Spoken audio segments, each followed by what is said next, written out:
Hello, Tay. Una sa lahat, nais kong ipaabot ang taus-pusong pagbati sa iyo ngayong araw ng mga ama.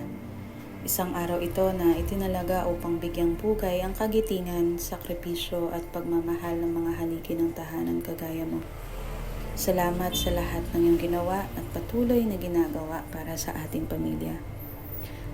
Tay, nais kong ipahayag ang aking walang hanggang pasasalamat sa mga sakripisyong ginawa mo upang maibigay ang lahat ng aming pangangailangan. Ang iyong kasipagan at determinasyon sa trabaho ay naging inspirasyon sa akin at sa amin upang magsikap at mangarap. Hindi biro ang magtrabaho araw-araw, ngunit ginagawa mo to ng walang pag-aalinlangan para sa aming kinabukasan. Tay, hindi matatawaran ang mga alaala ng ating mga masasayang sandali. Ang mga simpleng oras na magkakasama tayong kumakain, nagkukwentuhan, at nagtatawanan ay ang mga alaala na hindi ko malilimutan. Ikaw ang nagbibigay kulay sa bawat araw namin.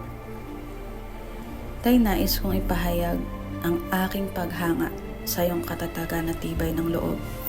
Sa kabila ng mga pagsubok at hamon ng buhay, nananatili kang matatag at puno ng pag-asa. Ang iyong pagiging positibo, ito yung nagdudulot sa amin ng lakas upang harapin ang anumang pagsubok. Ikaw ay isang huwaran ng katapatan at integridad. Ang iyong matuwid na pamumuhay at walang hanggang prinsipyo, yan ang nagsisilbing gabay sa akin at sa ating buong pamilya.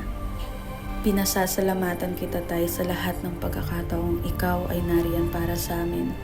Sa mga oras ng kalungkutan, problema at pangangailangan, palagi kang handang umalalay at magbigay ng suporta. Hindi matatawaran ang iyong malasakit at dedikasyon bilang isang ama. Tay, salamat sa iyong pagiging mapagmahal na asawa kay nanay. Ang inyong pagmamahalan at pagkakaisa ay nagsisilbing inspirasyon sa aming magkakapatid.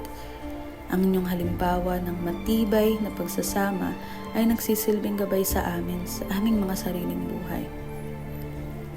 Panghuli at higit sa lahat, mula sa kaibuturan ng aking puso, maraming salamat sa lahat ng iyong ginawa at patuloy na ginagawa para sa amin.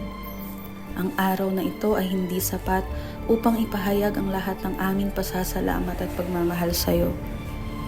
Naway maramdaman mo kung gaano kakahalaga at kamahal ng iyong pamilya. Tay, Papa, Itay, Daddy, Dad, sa lahat ng mga ama, maligayang araw ng mga ama. Mahal na mahal po namin kayo.